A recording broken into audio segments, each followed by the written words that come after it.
Prayers fuel. Yan pong ating pag-uusapan.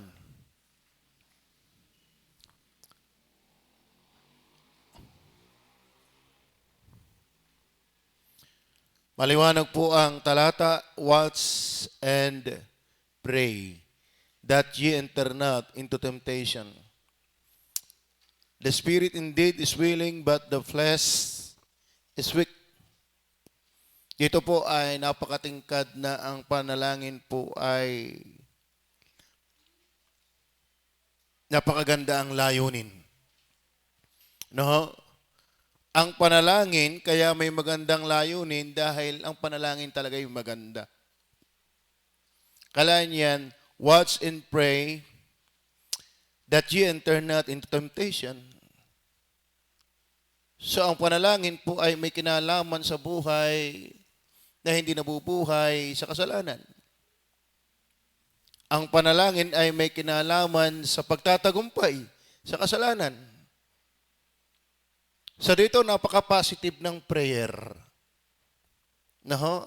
Kaya ako paniniwala dahil ang panalangin ay positive, ito yung tunay na positive, hindi yung kay Joel Osteen. Ano? Ang buhay na positibo ay nananalangin. Ano? Kasi napaka-positive ng prayer. Kasi, then watch and pray that ye enter not into temptation. The spirit indeed is willing, but the flesh is weak. So, the goal of prayer here is very clear, not for worse, Christian life, but for better. Prayer, therefore, is virtue, very good for life. Napakaganda ng panalangin. Ano ho? Yung talagang nananalangin. Pero, alam nyo ba, ang panalangin yan po ay, siguro, hinahanap ko yung mga talata, mayroon ako nakita doon yung fire din, yung light. You're asking for power, for fire. May kaugnayan talaga ang prayer do sa fire or light. So, sa buhay na tao, kailangan, parang may tutulad natin ito na kailangan ng gas, ng garapa para manatiling may apoy, init at liwanag. Kaya ba'y nakakita ng garapa? Garapa ba yan? Garapa. Garapa. Garapa nga ano? Yun ay may gas. Ano ho? Tuloy-tuloy ang apoy ng garapa hanggat may gas. Tama ba? Pero kapag ang garapa ay wala ng gas, nahina ng apoy. At pwedeng mamatay na yung apoy. At dahil wala ng apoy, wala itong init, wala itong liwanag. At wala din hong ganda ang garapang walang ilaw.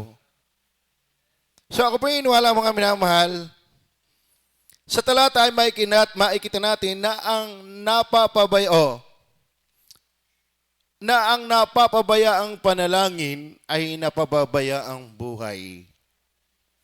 Ang panalangin nagagatungan ay nagpapasigla ng buhay. Kaya sana wag ho tayong garapa na wala ng gas. Are you there? Sana tayo ay, kumbaga sasakyan, tuloy ang takbo dahil may diesel pa. Ano ho? Ay sa totoo na po mga kapatid, may kinalaman po at napakalaking kinalaman ang pananalangin sa buhay na may init, apoy, at liwanag. Kapag ang buhay ay wala ng panalangin, tumigil na ang panalangin, o ba yung iniwala?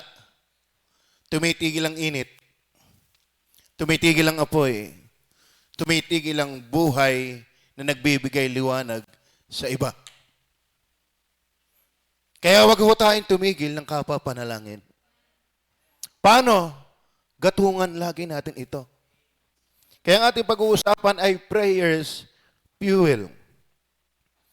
Mahalagang malaman at matagpuan ang pananalangin o magatungan ang pananalangin. Dahil may kaugnayan nga ito.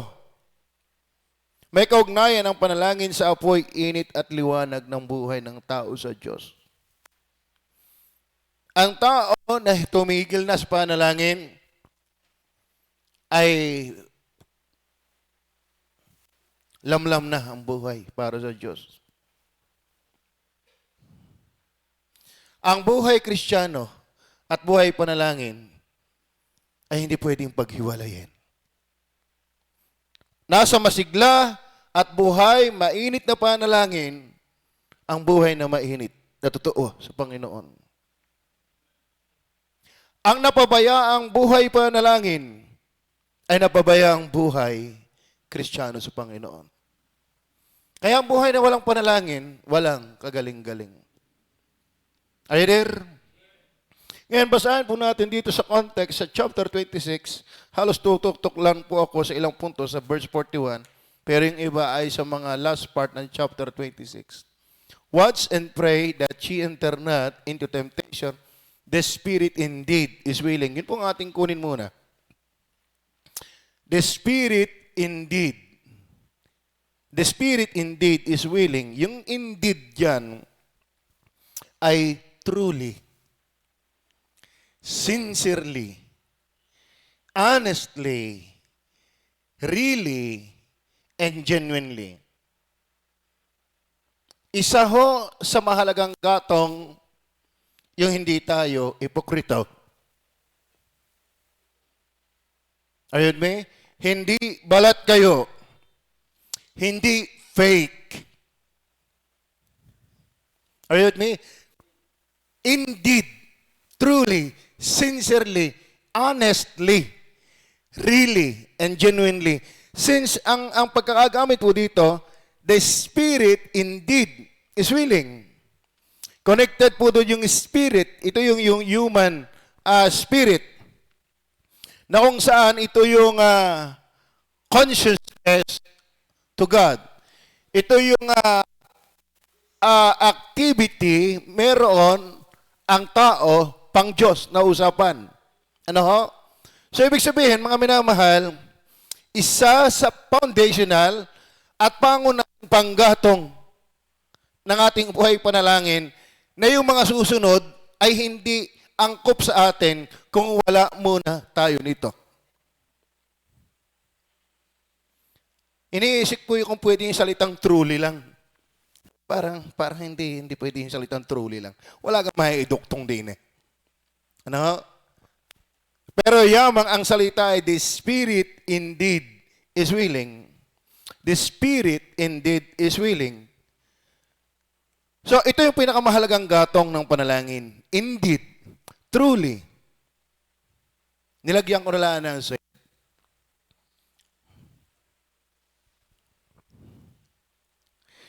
Alam niyo ho, hindi uniningas ang ating buhay panalangin kung wala yung the spirit indeed is willing. Are you with me? Wala hong angkop na gatong na magpapaningas actually ng ating buhay espiritual, ng ating buhay function sa Diyos, kung wala itong napakahalagang ito, yung indeed. Indeed. Truly. And since the spirit indeed is willing, but the flesh is weak. So ang una natin dapat makita, mga minamahal, mahirap tayong hilahin manalangin hanggat wala pa yung the spirit indeed is willing. Parang jeep yan eh. Ang hirap niyang tumakbo kung patay. Tama ba? Yung hindi nag-i-start, yung hindi nag-i-hit. Kaya sa motor, di ba? Mahirap patakbuhin ng motor kung hindi buhay.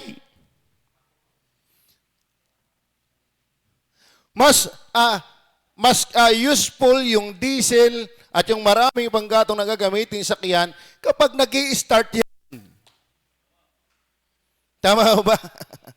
Ay kahit pa full tank mo, ay patay nga. Malulunod lang, walang mangyayari.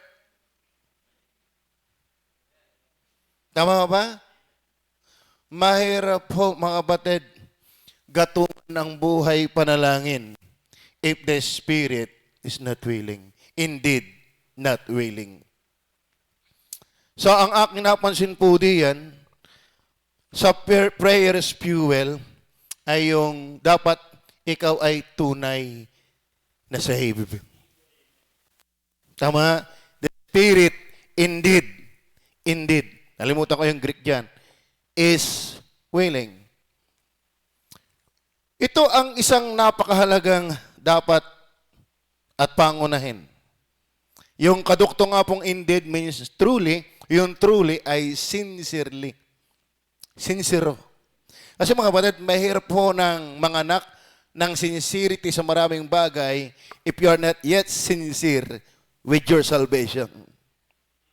Ano ho? And then yung honestly, really, and genuinely.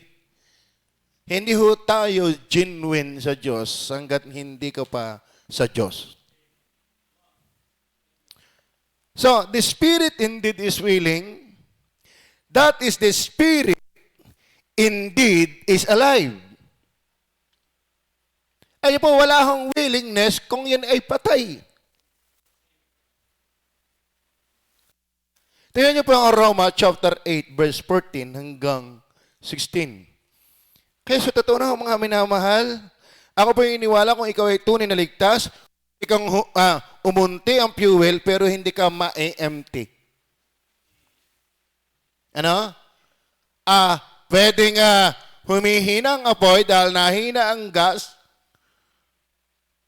Pwedeng nalamlam ang buhay dahil ang gas ay hindi maka-flow ng ayos. Pero pag ikaw ay ligtas, hindi ka ma-empty. Kaya imposibleng ang ligtas walang panalangin. Totoo po yan. Ano ho? Ang kotse, naubusan yan ng gasolina. Aba, napaibig ka ng tumakbo, hindi mo nakita. Ang motor ay ganyan din. Pero ibinigay sa atin ay walang hanggang buhay. Kaya hindi naubusan tayo ng diesel. Tama? Kaso lang, minsan, ang problema ay hindi sa diesel, baka yung daanan. Ano? So, tingnan po natin doon sa Roma chapter 8, verse 14 to 16.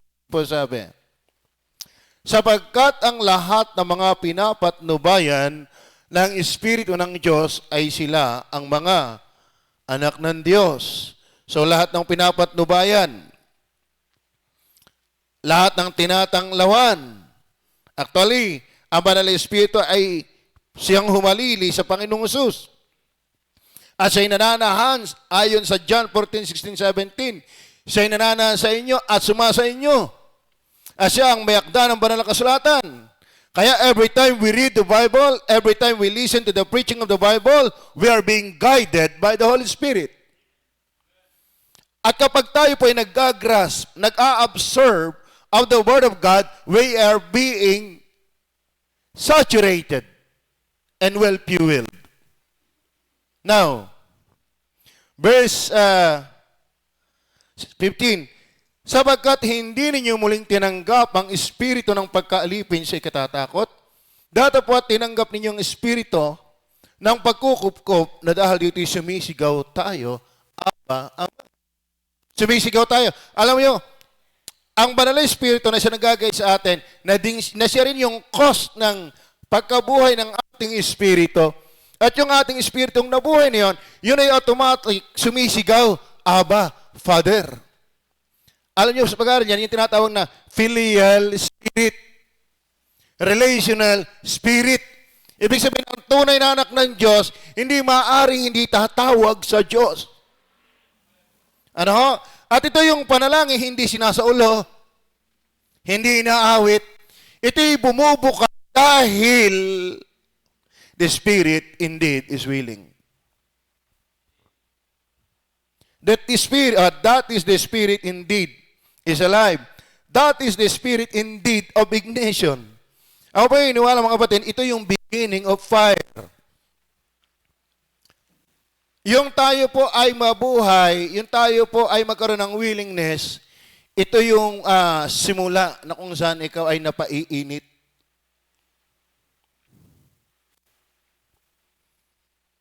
Ang tao hanggat patay, hanggat hindi ligtas, hindi ho yan pwedeng painitin ng panalangin sa Diyos. That is the spirit indeed suitable, walang is, suitable is, ano yan? That is the spirit indeed suitable for fire. Suitable fire for the fuel. Anong ibig sabihin ko din eh? Wala naman nung pwedeng gatong ang walang gagatungan. Ano ho? Alam niyo ho ba ang suited for fuel sa gatong ay yung the spirit indeed willing, is willing. Wala hong gagatungan. Ano yung sabi ko doon? Walang pwedeng gatong ang walang gagatungan. Ano ho? Tama ho ba yun? Hanggat hindi ka ho the spirit indeed is willing, wala hong gatong at wala hong pwedeng anumang gatong. Kaya ang panalangin pag Mayo lang, pag alas lang ng gabi. Pero hindi ito talagang pangangailangan mo sa Diyos. Alam mo, panalangin eh hindi programa, hindi tuwing Miyerkules lang. Ano ho? Ito po the spirit indeed is willing. Spiritual na kamalayan na nangangailangan na sa Diyos. Kaya ang pinakamatinding gatong sa buhay ng tao para manalangin lagi, yung talagang ikaw ay truly saved. No? Asa ka nakakapagod to yung panalangin isinasama lang sa program. Tapos pagka hindi nakasabay, hihilahin ng Garnet, no kami bata pa. Pag hindi ka sumabay sa oras ng alas 6, hihilahin ito ng aming nanay. At pagka ikaw ay naandon, hindi ka naman nasabay sa panalangin, dalawang patilya. O di kami kahit hindi sa uloy nasabay. Kahirap ka na yun. Ano ho? Alam niyo ho, nung kami lumaki, wala din. Kasi hindi naman bukal sa loob yung aming ginagawa ngayon. At sa ako'y takot noon sa santo ninyo, itim na itim. Nugaare, parang aswang. Tapos nakagayaan. Tinanong ko, ano yung hawak kong yun? Yan ay mundo, wag mong gagalawin. Dahil pag nagalaw at nabitawan, gunaw ang daigdig. Oy, sa takot ko, hindi ko talaga nagalaw yun. Talagang hindi ko nagalaw yun. Ano? Takot na nga ako sa kulay, takot pa doon sa banta. No? Pero sa harapan niya ako nagsusugal. Doon kami nagmumurahan sa harapan niya. Hindi naman talaga Diyos yun eh. So, ibig sabihin mga batid, mahirap gatungan, mahirap sulsulan, mahirap gawing consistent ang panalangin hanggat ang Espiritu ay hindi willing. Truly saved. The Spirit indeed is willing. Are you saved? Bay, masaya ho dapat tayo dyan. Are you with me? Alam mo, sa totoo na mga kapatid, minsan hindi lang natin nabubulay. Wala nang tataas na biyaya talaga na alaman mong ikaw ay ligtas. Tama ho ba? At wag ho tayong masyadong parang damdam na damdam at hikahos na hikahos. Yung para bagang abang-aba sa sarili. Dahil sa standard o meron ang bagay ang mundo, pero napakapalad talaga natin kung tayo na kay Kristo. Are you with me? So number 2, not only truly saved, tingnan niyo po ang talata, watch and pray. Watch and pray. Yan ay pag nakain at ayaw mong agawan ng pangulam. Yan ay watch and pray. Ano? Pero ang sumunod sabi dito, that ye enter not into temptation. Number 2, fuel of prayer, temptation. Temptation. Bakit ka dapat laging naglalagablab manalangin? Bakit ka dapat nananalangin lagi? Ang daming tukso. Are you with me? Dapat mga kapatid, yung mga humihila sa atin para mabuhay ng malayo sa Diyos, yan ay maging gas sa atin para mabuhay ang pananalangin. Are you with me? Sabi, and pray that ye enter not into temptation. Ibig sabihin, may malaking kinalaman para tayo ay huwag matalo, huwag maging talunan, at huwag mabuhay sa kasalanan sa magitan ng panalangin. Ngayon, dapat nagmimistulang panggatong talaga yung tayo ay matakot na lumayo sa Diyos. Kaya tayo mananalangin. Are you with me? Hindi lang po truly saved, kundi temptation. That means to fall unto temptation weaken the spirit of willingness. Alam niyo po mga kapatid, kapag tayo laging bumabagsak sa kasalanan, pinahihina nito yung ating kahandaang sumunod sa Diyos. Pinahihina nito yung ating kaluagan para sa Diyos. Are you with me? Ang naluag sa atin ang utak, pero tayo nahigpit sa Diyos. Ibig sabihin mga kapatid, kung ayaw mong mabuhay na ang ganit-ganit mo sa Diyos, alipin ka sa buhay, malungkot ang iyong buhay, miserable ang iyong buhay, huwag kang maglaro sa kasalanan, huwag kang basta-basta matagumpayan ng kasalanan, paano magagawa? The more you need to pray. Let temptation be our fuel. Prayer's fuel. Are you with me? Watch and pray that you enter not into temptation. Have you experienced being tempted? Maliwit. Yung kaya makikilapitan lagi ni Roselyn. Okay.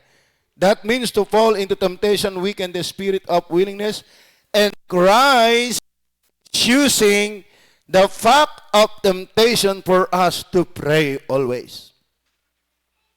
Are you with me? Pray always. Ako po hiniwala, talaga ang Kristiyanong hindi nanalangin, talon. Kasi, that ye enter not into temptation. Ibig sabihin, prayerlessness ay talunan. Ibig sabihin, nagre-resist ka, nalaban ka pa, ikaw ay buhay pa, napilwag ka pa para sa Diyos, habat nananalangin ka.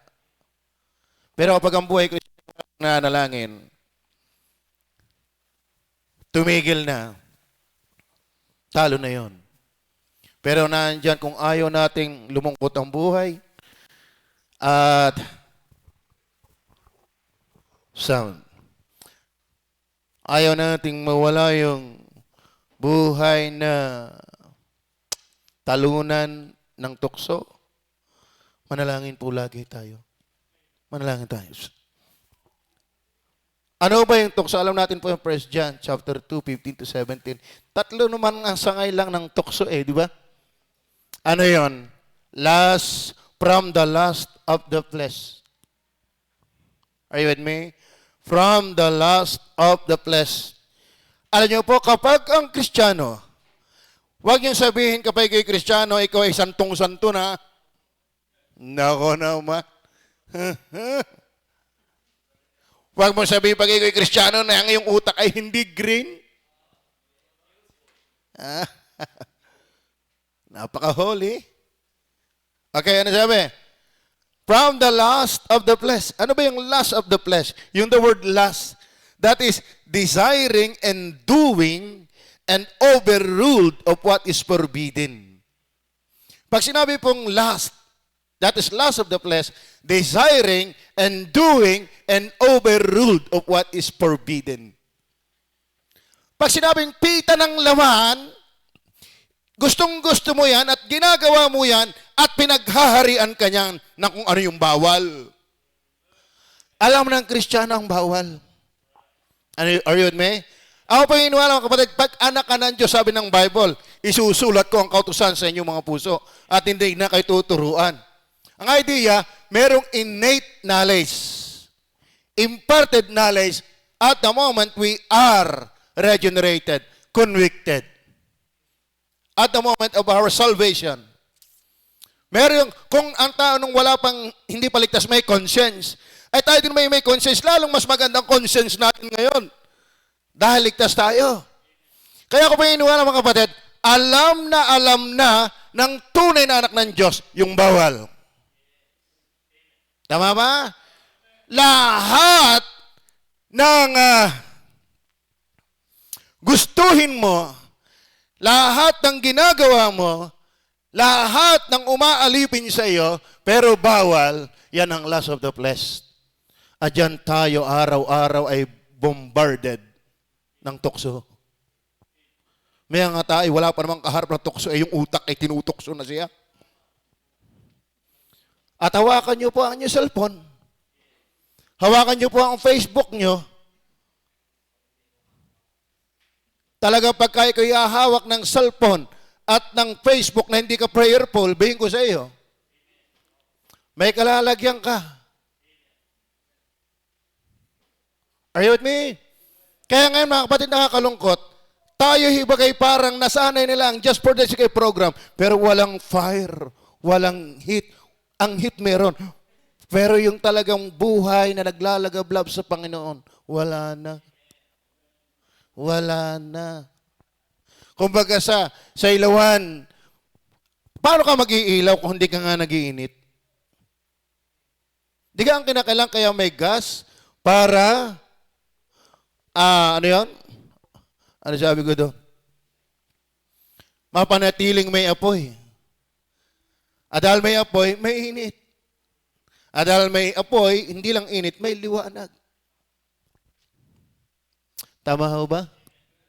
Ang ating ubang buhay ay may apoy pa sa Panginoon. Are we still on fire for God and for His work? Amen. Alam mo kapag may apoy, automatic may ilaw eh. Kapag may ilaw pala, automatic may init at may liwanag. Ikaw ay magiging pagpapala. Ako'y pumunta ka na Pastor Deng. Ako'y blessed na blessed talaga sa kanyang buhay. Talagang iba itong taong ito. Talagang Diyos mismo ang nagtuturo sa kanya. At nung ikinukwento na niya ang buhay ng gawain, yung mga member, ako'y pumunta doon, walang ginastos ang simbahan. Puro kusa ng membro. Kaya sabi ng pastor doon, may darating ang gwapong pastor, na bisita, kasama yung pamilya, alam nyo na yung gagawin. May nagbigay ng pan-diesel, may nagbigay ng pang-almusal, may nagbigay ng panghapunan, may nagbigay ng pangtanghalian, may nagbigay pa ng kung ano-ano, meron pang ang kumot. Kalay mo, on the spot, tinanong ano ang sukatan yung kama, on the spot ginawa, 3 punda. Hindi na daw ho yung ano yung tawag doon? Yun daw ay paalala na lang at yun po ang mga yun ay gunor na. Grabe, binigyan siya ng sasakyan. Ay reklamo pa ay. Hindi ito yung inyong pinag-usapan. Ay worth 1.4 million. Ang pinag-usapan pala ay 1.8. Ba ito ang natuloy? Ba, may reklamo pa eh. Sabi sa akin, napakasalbahe ko, Pastor. Ako'y tuntua sa taong yon. Tingnan niyo po ang simbahan nila. Tingnan niyo po ang gawain nila. Tingnan niyo po ang workers nila. Nakakatawa, nakaka-bless. Yung Bible sa atin lang, ibabaw ng bundok. Yung asawa din ni Pastor Ding, wala pa siya katawan lang ay hika na. Ay samantala yung nagbuhat sa akin may buhat pang isang kaban, ibaliwala At talaga ako'y nakiusap ng iba na ang bumuhat. Pag si Joshua, baka kami gumulong. Talaga anong tarek? Anong tarek? Sabi ko, Joshua, maawa ka na. Ano ko nung makita ko si Lawrence, ay pakyaw na pakyaw nga ang katawan. Anong lakas? Pero hindi nagpahalatang pagod. Pero halata ko naman, lalim ng tiyan. Lalim. ayaw huminga Ayaw gumayaw. Tapos parang gripo ang pawis. Yung ganamang talagang tarik na tarik mula simbahan hanggang gayon. Pero isang tawag lang yun. Ni Pastor. May trabaho yun. Pero kayang patigilin muna pag kailangan. Lupet. Talaga ito ang tawa sa pastor na yun. Nakaka-bless. Kasi prayerful.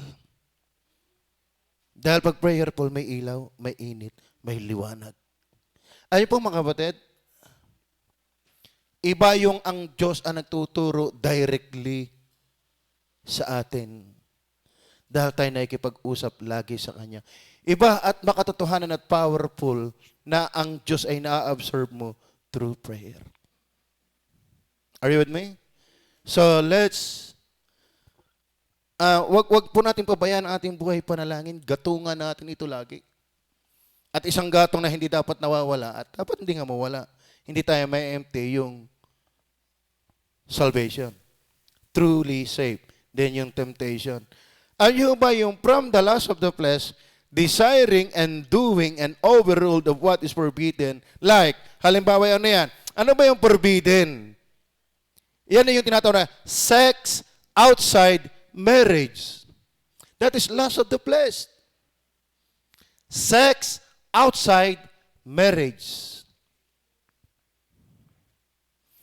Perverse sexual desire. Ang aking asawa ay umuwi na doon ng maaga. Galing sila sa bayan.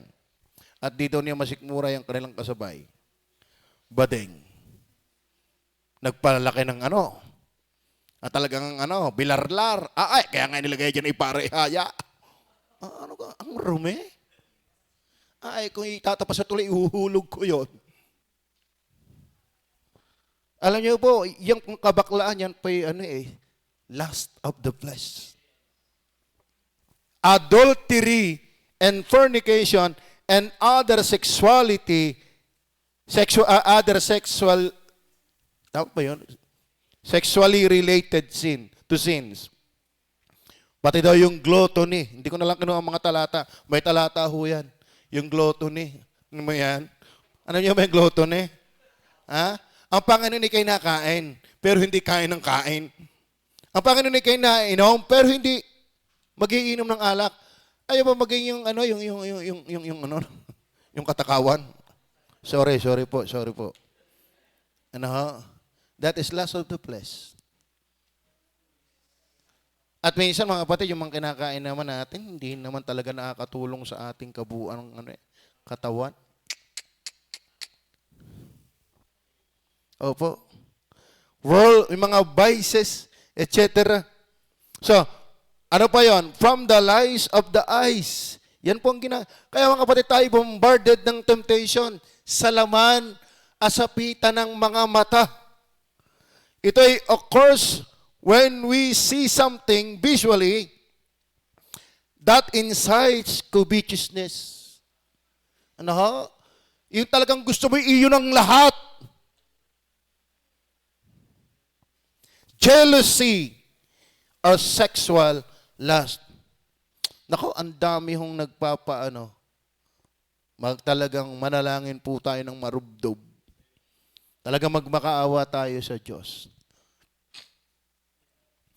Maraming humihila para ikaw ay magkasala. Are you with me? Marami. From the lust of the flesh, from the lies of the eyes, and then from the pride of life.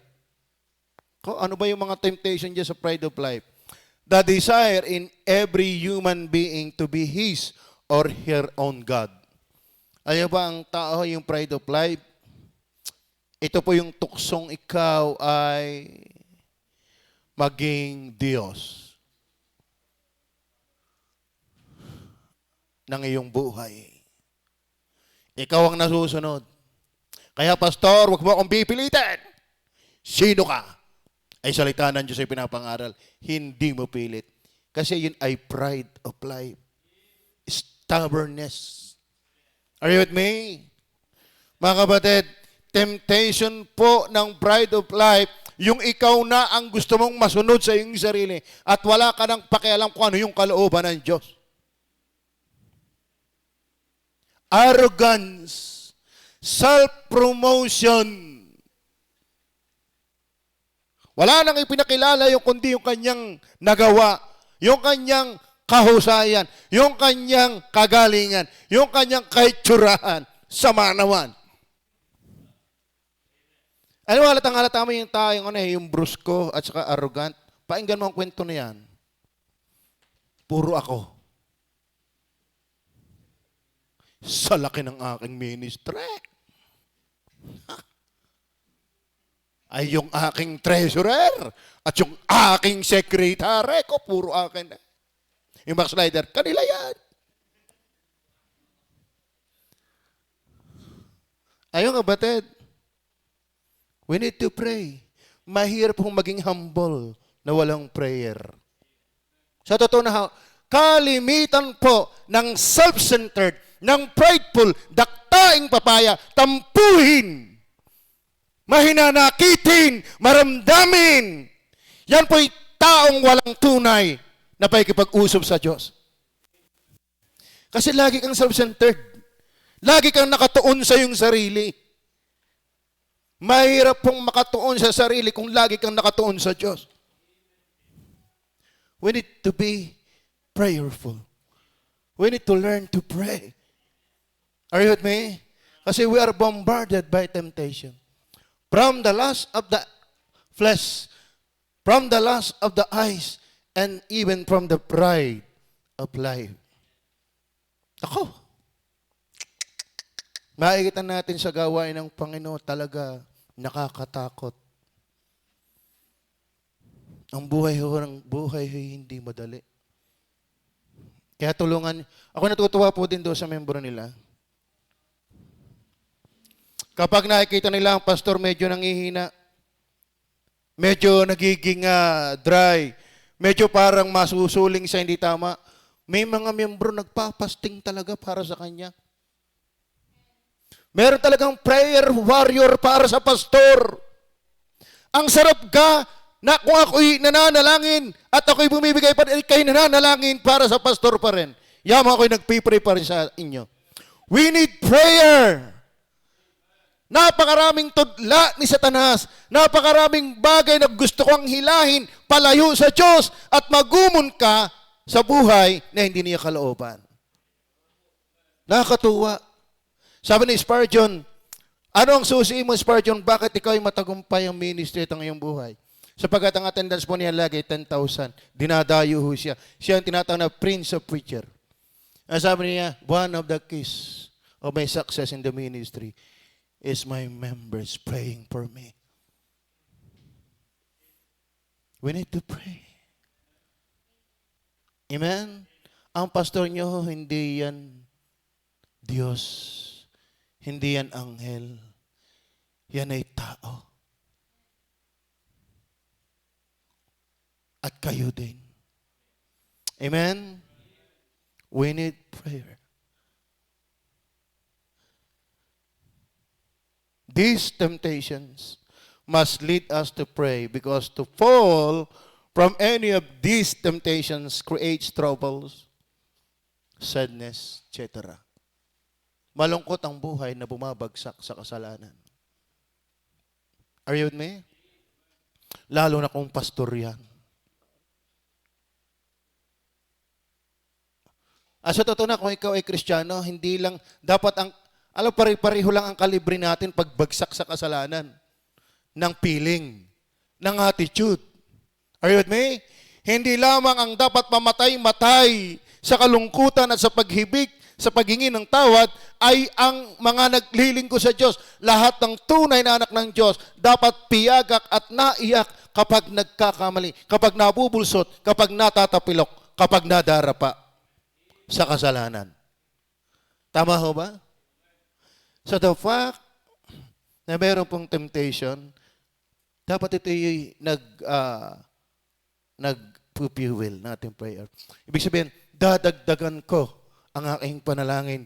Pag niningasin ko lalo ang aking panalangin, ang daming humihila sa akin para wasakin ang aking buhay. Mga kapatid, ang kasalanan po ay nagwawasak ng buhay. Kaya sabi niya, pray, pray, why? That ye enter not into temptation. Bakit? Bakit gusto ng Panginoon tayo pumasok doon, bumagsak doon? Bakit? Alam niya ang malagim na kasasapitan ng tunay na anak ng Diyos kapag bumabagsak palagi sa kasalanan. Are you with me? Hindi ho biro yun. Hindi ho biro yun. At kapag ikaw ay laging naandyan sa kasalanan at wala kang feeling ng brokenness, kakatakot yung buhay mo. Nakakatakot yung buhay mo. Sa totoo na, yung mag-isip ka lang ng mali, nakakatakot eh. At lalo pag binulay mo ng binulay yan, alam mo, lahat ng pinapraktis mong mali, yan ay binubulay mo palagi. Are you with me? Hindi ho ang pakasalanan ay basta lang nangyari. Yan ay ninasa. Yan ay binulay. Hindi ho yan nagkataon. Ninasa mo talaga yan. Kaya nga at the moment na nakikreate yun, manalangin kang pumipigwas ang iyong isip, lumuha ka, Lord, bakit ba tingnan din nilagi? Umiyak ka, lumaban ka. Why? Sisirain ng kasalanan ang ating buhay. Tama ba? Kaya pag-pray niyo po ang pastor niyo. Are you with me? Pag-pray niyo ang asawa ng pastor. Tao din yan. Marigang kami lang lagi ang iintindi sa inyo. Iintindihin nyo rin na kami tao rin. Hindi yung nakagawa lang ng hindi mo gusto eh. Wala nang imikan. Wala nang batian.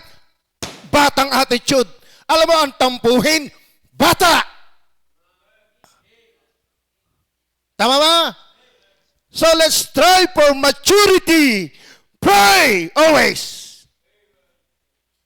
We are always bombarded by temptation. Yung tinatawag isa, yung lust, o yung the pride of life.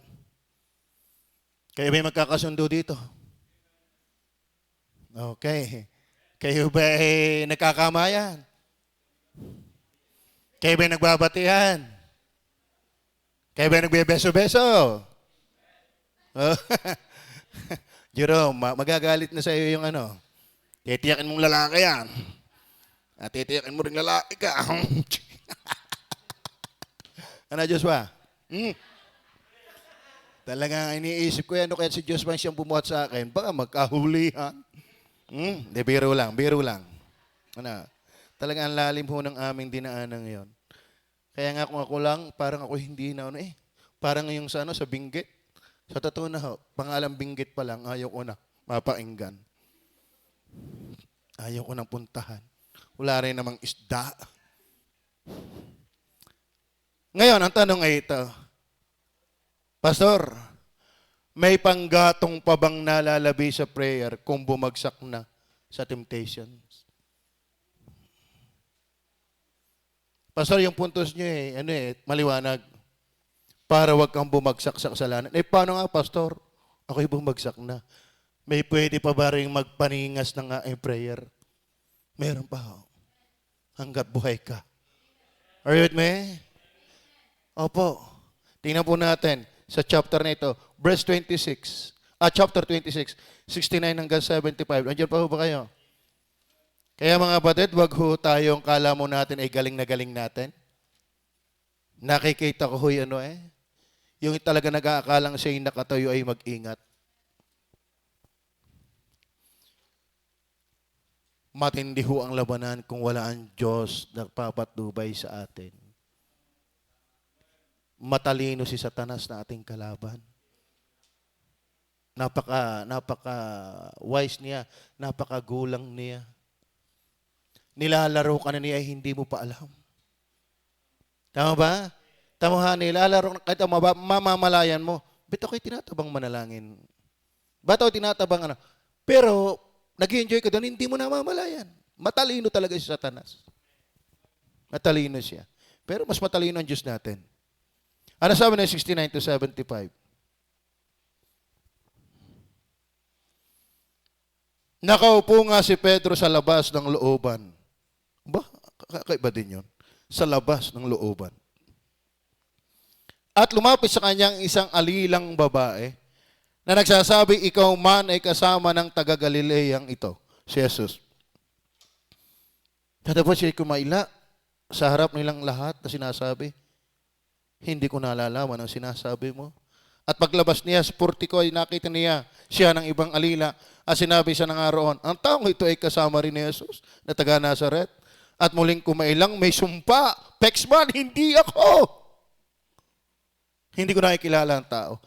At pagkaraan ng sandali, ay nagsilapit ang nakatayo doon at kanilang sinabi kay Pedro, sa katotohanan ikaw man ay isa rin sa kanila sapagkat ipinakikilala ka ng iyong panalita nang magkagay, nagpasimula siyang manungayaw. Kanina'y ano? Ano yon? Sabi doon sa una? Dinay yung may pagsumpa. May sumpa, pero ito talagang ano na eh. Nanunungayaw, yung ba yung nanunungayaw? Bay, malupit na yon. Matindi na yon. Kumbaga ay paghamak na sa Panginoong Hesus yun. Pangdadalairit na yon. Hindi ko kasama yung... Di ba? Pagbaliktarin mo man ang aking damit, pagbaliktarin mo ang aking pagkatao, sasabihin ko sa iyo, hindi ko kilala yung tao yan. Tama ba? Bumagsak ba si Pedro? Bumagsak ba si Pedro? Ayan ang sabi ng verse 42, 41, that ye enter not into temptation. Kaya nga Pedro, ayaw mong manalangin, ayan na. Ayan na. Ay di ngayon, hinahandusay, kaya sabi ng ibang talata ay, nililiglig ka na ngayon ni Satanas. Are you with me? Kaya wala akong malakas sabihin, Miki, apostol. Eh si David nga'y hari. Si Solomon nga'y pantas. Ay si Samson. Lalong malakas yon. Pero siya'y malakas hanggat ang Holy Spirit ay sumasa kanya. Kaya ang kailangan natin, Diyos. So let's maintain prayer life. Gatungan natin ito. Anong magandang panggatong? Hindi lang po truly save temptation, kundi yung turn back. Ikaw ay bumalik. Tignan niyo po sabi ng verse 75. Di nagpasimula siyang manungayaw at manumpa, hindi ko na kilala ang tao at pagtakit tumalaok ang manok. Ayan. Pala may manok din doon. Parang Pilipinas din pala yan. Ano? Nanood kami ng TV doon. Yung palang converts, pwedeng ilagay sa TV. Ano? Ay, ang panoodin lang doon ni Pastor Ding ay pangmamana ng isda. Maghapon kami puro pamamana ng isda ang aming pinanood. Ano? At sa ulo niyang lahat ng isda alam ang tawag. Abay, maya-maya siyang aming pangulam. Nakapana na nga. Ano? Ay, akala ko sa Israel lang yung isdang yan. Ano kaya ang lingwahe na yan? Ano? Ang laking isda. Tapos yung pusit na maputi. Nakuha ni Jared sa pamamana. Ngayon, bakit na doon? May manok din doon. At naalaala ni Pedro ang salitang sinabi ni Jesus. Bago tumilaw ang manok, ay kakailangan mo akong makaetlo. Ito ang maganda. At siya'y lumabas at nanangis na mainam. Sa English yun, and he went out and wept bitterly. Mga batid, pag nagkamali ka, pag bumagsak ka sa kasalanan, pwede mo paling balikan yung buhay panalangin. Wept bitterly. Are you with me? Ano ba yung wept bitterly? Ito po ay umiiyak ng buong kalungkutan at kapaitan sa pagsisisi sa kanyang nagawa na siya'y nanungayaw at nagsalita ng may pananumpa para sa Panginoon. Ang sarap sana mga kapatid, kapag ikay nakagawa ng kasalanan, kaya mong bahain ang likod ng altar sa pag-iyak dahil sa nagawa mong kasalanan. Tama ba? Yes, tama. Watch and pray that you enter not into temptation. So, ang ganda sana, huwag tayong bumagsak doon. Pero kung bumagsak ka doon, sana ala Pedro rin tayo. Are you with me? Handa kang bumalik. At alam niyo ang tunay na pagbalik, hindi lang basta dadalhin mo ang katawan mo dyan. Kapag ikaw ibang slider, hindi lang basta dadalhin mo ang iyong katawan sa upuan. Una mong dalhin ang kaluluwa mo na umiiyak sa kapabayaan mo sa buhay sa Panginoon. Mas masayang umupo dyan. Mas meaningful umupo dyan sa pagbabalik kay Kristo kung hindi ka basta uupo lang dyan. Kundi sa iyong pribado ng buhay, yung pag-upo mo dyan ay bunga ng pag-iyak mo sa kasalanan kaya kinakabalik. Pero kung ikaw ay napagod lang, wala ka ng kalampi sa buhay, nalulungkot ka lang, pero wala kang weeping bitterly for your sin, isang araw wala ka uli. Matibay ang pag-upo sa upuang yan. Kung ang dahilan na yan, kung bakit nawala ka dyan, ay yung iniyakan, pinagsisihan. Pero kung may reservation ka pa rin, sa buhay mong mali, hindi nakakapagtakang isang araw, wala ka na uli dyan. Are you with me? Turn back. And Peter remembered the word of Jesus, which said unto him, before the cock crow, thou shalt deny me thrice. And he went out and wept bitterly. Ayun ba, ito ho yung naging turning point. Kumbaga sa basketball, ito yung pinaka, ano tawag doon? Ano na yan? Crucial time. Yung bagang, yung yun ang nagpanalo. Sige. Ano? Kumbaga, yung oras na yun na ginamit mo yun ang nagdala kung bakit nakaahon yung iyong team.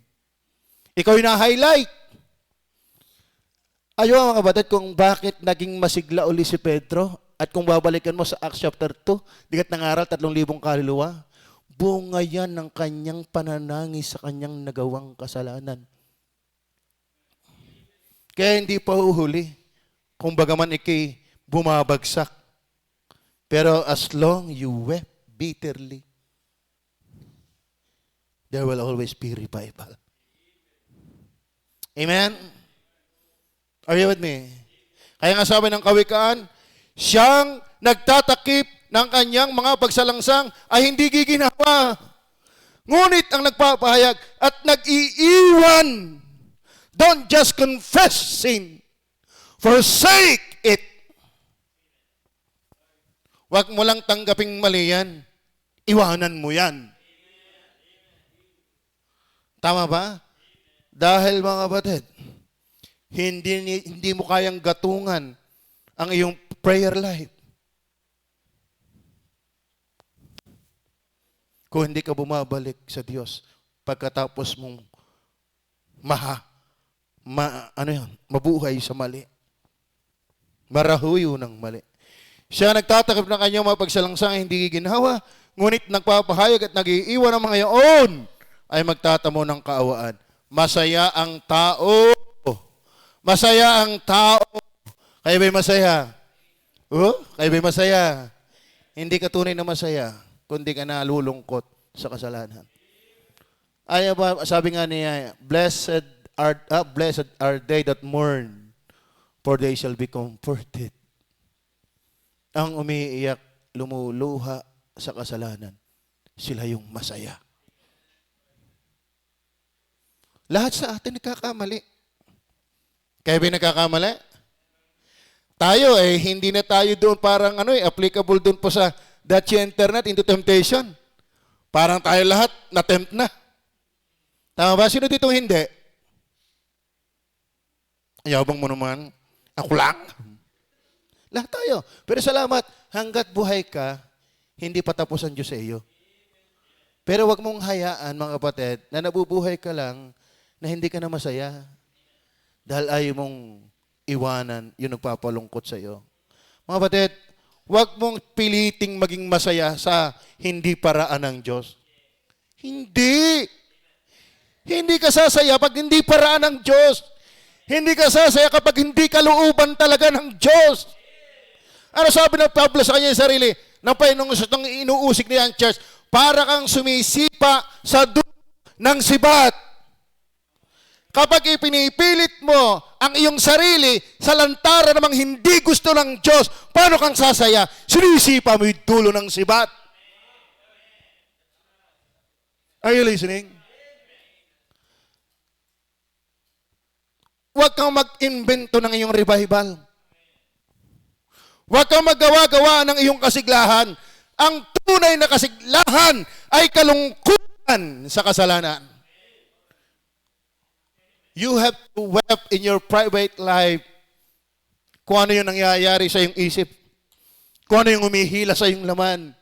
At utay-utay kang dinadala at inaalipin yan.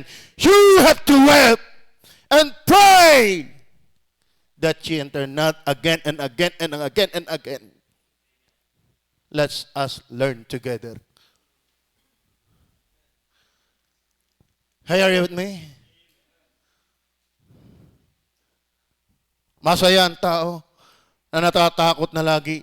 Ngunit siyang nagmamatigas ng kanyang kalooban ay mauhulog sa kahirapan. Tandaan. Kaya huwag mo ipagpilitan ng iyong sarili.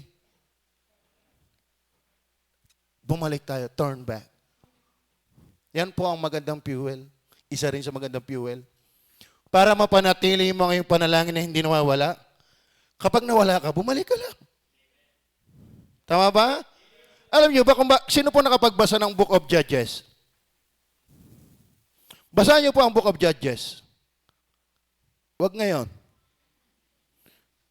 Umikot lang ang kwento sa bansang Israel sa bagsak, bangon, bagsak, bangon, bagsak, bangon. Alam niyo ang buhay natin? Bagsak, bangon.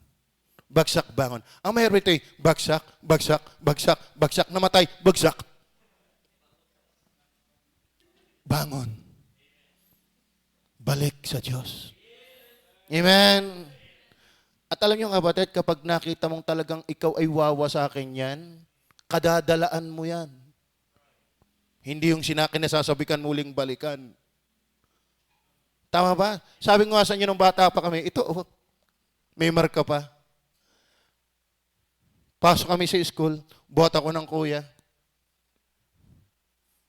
Aba, ay dumaan doon sa silong. Ay, yuko siya, ay ako. Di ka? Ay, takbo.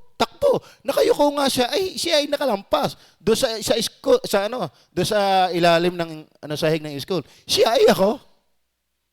Ay, ang bilis ng takbo yuko, ay ako. Kahit yumuko na dali, sirit na rin ang dugo.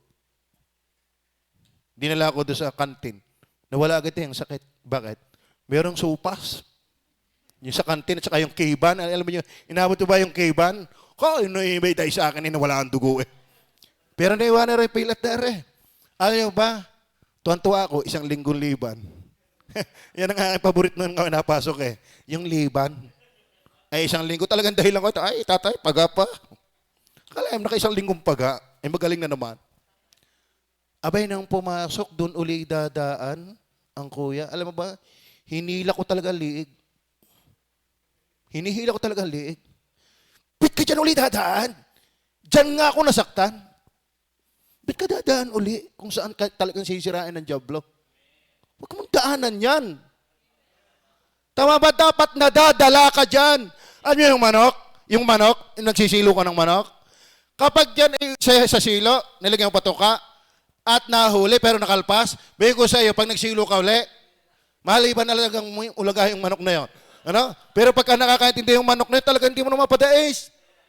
Oo, hindi na mapadais. Talagang kutok, wala eh. Iba ang napunta, hindi pa patayin. Ano?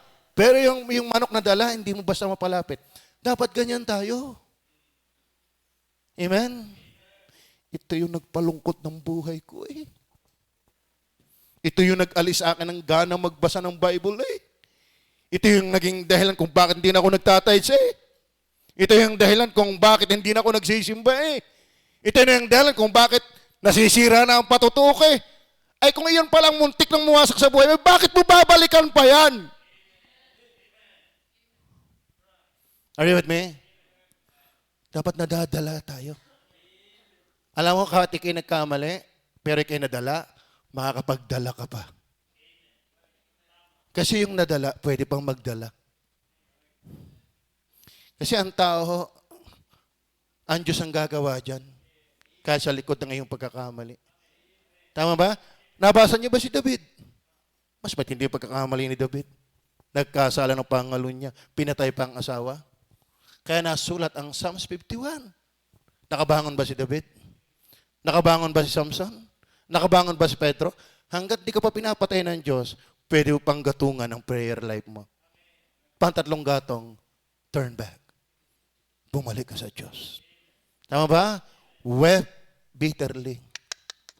Wept bitterly. Talagang ikaw yan. Alam niyo yung kinatrangkaso? Pagsasama ng lasa. Ang pait yun. Ganun dapat. Dapat tabangin ka doon sa kasalanan na yun. Amen? Then number 4. Okay. John 1:16, tingnan niyo po. Sapagkat sa kanyang kapuspusan ay nagsitanggap tayong lahat at biyaya sa biyaya. Alam mo kapatid, ang buhay Kristiyano ay from grace to grace. Kaya you can still fuel your prayer life. Kahit minsan bumagsak ka sa temptation, kahit ganong kalimit pa, basta, limitan mo din ang iyak. O, may pastor kayo umiiyak, no? Ano yung acting na yan? Maging ang iyak, hindi yan acting. Dapat yun ay buhay na hapis na hapis. Kayo ba talagang nakaranas ng umiyak sa kasalanan? Napakarami ko ng beses umiyak sa kasalanan.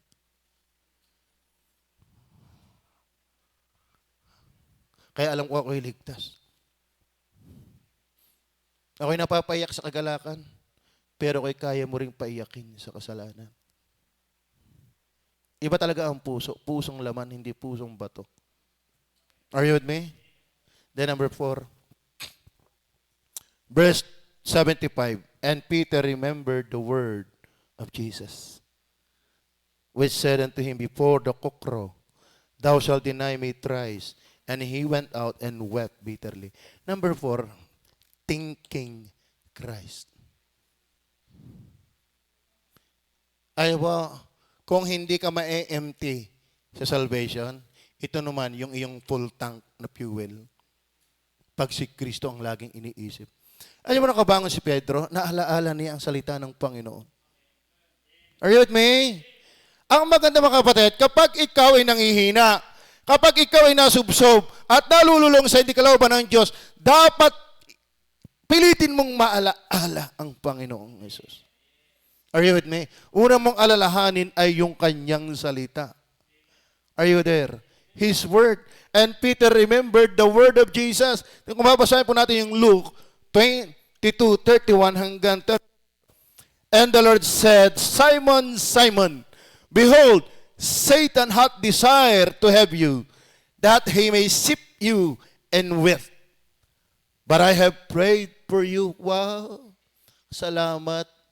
Tayo pala talaga yung pinapanalangin ng Panginoong Jesus. Alam niyang tayo ay liligligin ni Satanas, pero kinumport siya ng Panginoon, I pray for you. Tama ang solusyon pa rin. Kahit ang solusyon ni Kristo, prayer pa rin. Kahit hindi niya prayer, at least prayer niya. Kaya mga kapatid, ang solusyon sa ating panghihina, kung hindi man prayer ko sa aking sarili, pwede yung prayer niyo para sa akin. Kung kayo naman ay hindi ma-revive, parang kayo tabang-tabang panalangin, pwede Yung prayer namin sa inyo. Ang maganda, we pray one with another. Are you with me? Hindi niya po sabi, but I have prayed for thee, that thy faith fail not. And when thou art converted, strengthen thy brethren. And he said unto him, Lord, uyabang, I am ready to go with thee. But, brought into prison, kaya yung pride of life. And to death, and he said, I tell thee, Peter, the cock shall not crow this day, before that thou shalt thrice deny that thou knowest me. Naalala niya ito. Are you there? Yabang na yabang ko, hindi ko ikakaila. Dami kong nasabi sa Panginoon. Yabang na yabang ko, hindi ko naman nagagawa. Are you with me? Alam, minsan alalahanin mo yan para malusaw ka sa sarili mo. Huwag kang magyabang. Alalahanin mo ang salita ng Panginoon. Pero ito ang pinakamaganda. Alalahanin mo not only His word, His work. Ano ba, hindi ko na tinabad na talata. Mayroong talata diyan, habang si Pedro ay nagkakanulo, tinitigan siya ng Panginoon.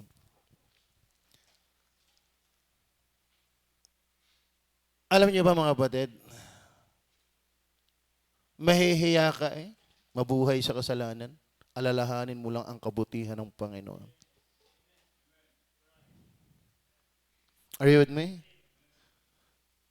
Kapag kami ay meron di pagkakaintindihan ng mag-asawa, ang pipilitin ko lang palakaran ng isip ko yung pagluluto niya para sa akin. Yung paghalig-halig pag ako'y bugnot na. Yung pagsigaw na nakakabingi. Yung pag-aalaga sa bata. Paghuhugas sa aming bahay, pag-iintindi sa amin. Napapahiya na ako Di ba? Naalala nung tinitigan niya, ang Panginoon, inalagaan niya akong 3 taon. Tinuruan niya ako. Wala siyang ginawang masama. But ito ang ibinabalik ko sa Kanya. Pagkakanulo.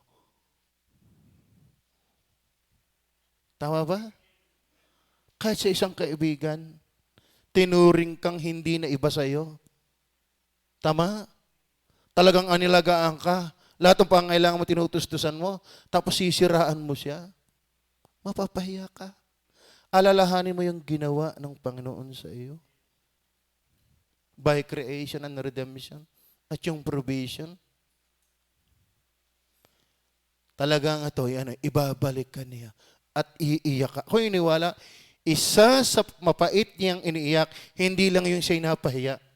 Ang mapait niya, bakit ito ang sinukli ko sa kabutihan ng Panginoon sa akin? Ang sakit sa loob nun. Halimbawa, ang bait-bait ng tatay mo. Ang bait-bait ng inay mo.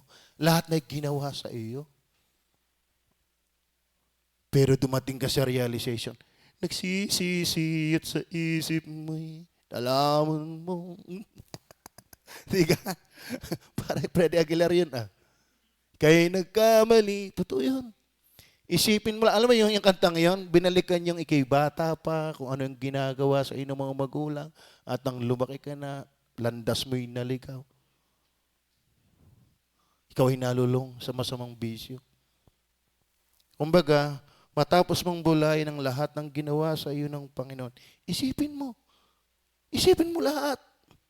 Mga kapatid, lalo na yung kinasakasagsagan ng backsliding, pilitin mong isipin, ay si pastor noon kung paano nga alagaan kami noon Kung paano kami sabihan ni ngayon ako, sinong kasama ko? Balikan mo yun. Baka ligtas ka nga baka ikaw ay bumalik uli. Tama ba? Isipin mo yung masasayang saglit ninyo na kayo magkakasama, naglilingkuran sa Panginoon. Pag ikay nangihina sa Diyos, di lalo na ang Panginoon na hindi nagkulang sa atin. Ako iniwala, isa sa matinding tangis na hugot ni Pedro, ano ang ginawa ko sa mabuti kong Panginoon? Tama ba? Kaya siya umiiyak. Kasi sabi ng Roma, Hindi nyo ba nalalaman ang kabutihan ng Diyos ay nag-aakay sa atin sa pagsisisi? Tama ba? Kaya dapat kayo mga anak, huwag ko kayong sutil sa inyong mga magulang. Huwag kayong palaban sa inyong mga gulang. Isipin lang ninyo ang sakripisyo nila sa inyo. Mapapahiya na tayo. Tama ba? Tama yung sinabi ni Pastor Gary kanina eh. Habang kami nakain. Dahil wala pang girlfriend, wala marigaluhan, adi kanyang ina ang binigyan ng regalo. Bay, ang sarap pala. Sarap nga palang pasayahin ng inay. Ang sarap nga palang pasayahin siguro ang tatay. Napapasaya mo na yung iba na hindi mong kano-ano, tapos magulang mo hindi. Dapat ang lagi mong niririgaluhan muna ay ang tatay mo, ang inay mo, bago yung liligawan mo. Tapos pag kayo, 1 taong magkasama, hiwalay na din naman. Kailan mo pinasaya ang iyong mga magulang, mga kabataan? Kailan mo siya nirigaluhan? Kailan mo siya pinaiyak sa galak? Bakit mo gagawin yon? Kasi binabalikan mo kung paano kang inaruga nila. At pinalalambot ang iyong kalooban. Nawawala yung pagiging rebellious. Attitude mo sa mga magulang kasi nabubulay mo kung paano kang pinalaki. Inalagaan, in-encourage, iningatan. Tama ba? Ako iniwala ang isang hugot ng mapait na pag-iyak ni Pedro sa loob ng 3 taong pagtuturo sa akin ng Panginoon. Nasaksihan ko ang lahat ng kanyang mabuting ginawa. Maging ang pagpapalakad sa pilay, pagmumulat sa bulag, lahat ang ginawa ng Panginoon kabutihan. Ay mga aral niya, tapos siya aking tutungayawin. Hiya sa sarili at naalala niya ang kabutihan ng Panginoon. Then last, na panggatong. Kaya pag si Kristo ang ating iniisip lagi, full tank ang diesel. Ang fuel. Are you with me? Finally, verse 41, watch and pray that ye enter not into temptation. The spirit indeed is willing, but the flesh is weak. The last fuel, trust God. Kasi we are weak. Amen? Do you believe that? The spirit indeed is willing, but the flesh. Ang Panginoong nagsabi niyan, the flesh is weak. Tingnan nyo ha, wala nang lalakas sa Panginoong Jesus. Di ba? Pero siya ang nagsalita na ang laman ay mahina. Si Pablo ho ba'y mahusay na apostol? Pero nga nyo pa ang salita niya. Roma 7:18. Roma 7:18. Ang Panginoong Jesus wala nang gagaling doon. Pero pandalawang si Pablo sa lingkod. Totoo. For I know that in me, that is in my flesh, sabi ni Pablo, dwelleth no good thing. For to will is present with me, the spirit indeed is willing. But how to perform that which is good, I find not. Parehong magaling ang nagsalita. Pareho nilang ipinakilala kung ganong kahina ang laman. Kaya pinakamagandang fuel, makita mong mahina ka, trust in the Lord. Amen? Trust in God. Lord, by your grace and mercy, babalik ako. Gagawin ko ito. Help me. I trust in you. Kasi mga batid, dalawang magaling ang nagpatotoo kung ganong kahina ang laman. Huwag kang sasabing malakas ka. Amen. Sabi ng Bible, siya nag-aakalang nakatayo ay mag-ingat. Meron nga dito yan kala mo spiritual tingnan tayo minsan, napapagkamalan. Pero alam ng Diyos ang kalikot ng ating kaluluwa. Nung ako'y bagong dating sa Taysan dito, ang nadatngang kong bahay dun sa Ilaya ay hardeplex. Ang pamakuan ay palo China. Nakailang buwan, siguro 6, 1 taon, ay buo pa. Aba, may naglarong aso. Lumakas ang hagibis. Wasak. Tinignan ko yung palo china. Lusot ang kamay ko. Porma na lang, pero ubos na ng anay ang loob. Pwedeng ikinakaupo dyan, porma na lang. Pero inaanay ng iyong kaluluwa ng kasalanan. Kasi ang kalakasan ay hindi balat kayo. Magaling pang mahalatang ikay mahina at walang magagawa na pag-asa mo ang Panginoon Diyos. Alam mo, ang kalakasan natin talaga ay ang Diyos eh. For without Him, we can do nothing. But through Christ, I can do all things. So, para wag mawala ang panalangin, gatungan natin ng ating paghanap, pagtitiwala sa Jesus. Lord, wag mo akong mababayaan. Sa iyo ko nagtitiwala. Sabi mo the flesh is weak. Tapos ngayon, mas marami nagbabackslide, nakakahili.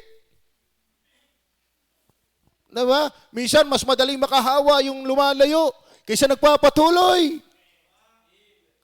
Pero walang gagaling ho sa nagpapatuloy sa Diyos. Tama ho ba? Madala na ho tayo, mga kapatid. Let's weep together bitterly sa mga kasalanan. Let's us learn together. Let's fuel our prayer life. Kasi mind you, ang panalangin na pabayaan ay buhay na napabayaan. Pero ang buhay na may panalangin na nag-aapoy, may init, may liwanag. Kaya ang Kristiyanong napananatili ang buhay panalangin, maganda. Are you with me? Sana, alam mo, ang gaganda po ng ating lesson every prayer meeting. Pero don't just be well-informed. Pray to God to be transformed by what we learned, not just to be well-informed only. Let's pray together. Amen? Let's fuel our prayer life. Tayo ba'y manalangin? Panginoon Diyos sa langit, Ikaw po nakakaalam at alam din namin minsan yung iba.